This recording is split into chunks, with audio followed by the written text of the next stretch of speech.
Every successful application eventually hits a wall, a data wall. As you scale up and get more and more users, your database becomes the bottleneck. So today, we're going to dive deep and break down one of the most important ways to solve this problem, sharding. Okay, so just imagine this for a second. Your app is a huge hit. Users are pouring in, data is just piling up like crazy, and that single heroic database you started with, it's really starting to feel the strain. Queries are getting slower, pages are taking forever to load. You've hit a crossroads, and you basically have two main choices on how you're going to scale.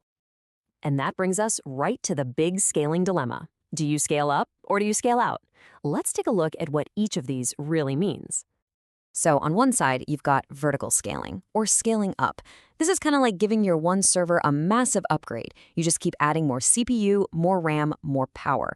It's simple for sure, but you're going to hit a hard limit eventually. Plus, it creates a single point of failure. If that one mega server crashes, yep, your whole app goes down with it.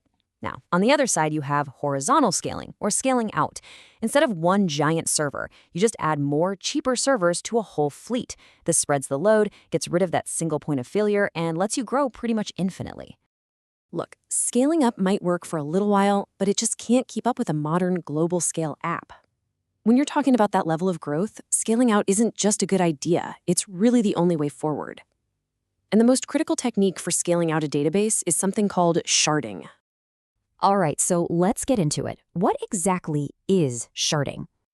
At its core, you're just taking one giant database and breaking it up into smaller, faster, more manageable pieces called shards.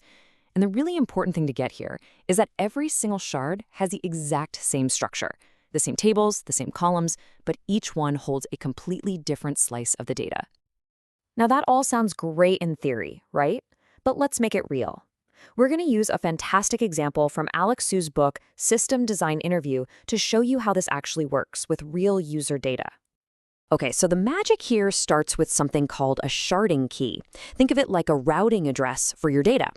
In this case, we'll use the user ID. Next, we apply something called a hash function. A really common and simple one is the modulo operator. It just finds the remainder after division. So our function, user ID %4, takes any user ID, divides it by 4 because we have 4 shards, and whatever the remainder is, that tells us exactly which shard to put that user's data on. And here's what that looks like. It's pretty cool, right? Let's take a user with ID 9. Well, 9 divided by 4 is 2, with a remainder of 1. So boom, their data goes straight to shard 1. What about user ID 8? 8 divided by 4 has a remainder of 0, so they land on shard 0. And just like that, our data is neatly spread out across 4 different servers. The load is distributed, and everything gets faster. Now, sharding is awesome, it's super powerful, but it is not a silver bullet. You see, like with any big move in system design, it solves some massive problems, but it also creates a whole new class of challenges you have to think about. As we always say in engineering, there's just no such thing as a free lunch. So first up, resharding. What happens when one of your shards gets full? You need to add more of them, right? But moving potentially terabytes of data around without taking your service offline is a huge engineering challenge. This usually means you have to use advanced strategies like consistent hashing, which is a clever way to minimize how much data you have to move when you add or remove servers. Then you've got the celebrity problem, or what we call a hotspot. Think about it. What if all the data for someone like Justin Bieber lands on a single shard because of his user ID? The insane amount of traffic trying to access his profile could totally overwhelm that one server, creating a major bottleneck for the whole system, even while your other shards are just sitting there, barely doing any work. And finally, this one's a real headache, joining data. A join is just when you combine data from different tables, like matching a user to all of their comments. But when that data lives on completely separate servers, well, those joins become incredibly slow and complicated. The common solution is to denormalize your database, which basically means you intentionally duplicate some data, like storing a user's name on every single one of their comments, just to avoid those painful cross-shard queries.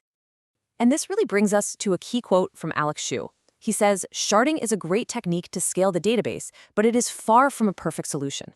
It introduces complexities and new challenges to the system." So what's he really saying here? He's saying it's a trade-off, plain and simple. You're giving up the simplicity of one database to get almost endless scalability, but you have to be ready to deal with the new complexities that come along with it. So this leaves us with a question that really gets to the heart of what system design is all about. Sharding is a brilliant solution to the problem of a database that can't scale, but by solving that, it forces you, the architect, to design for a new set of problems. How do you rebalance data? How do you handle hotspots? How do you manage complex queries?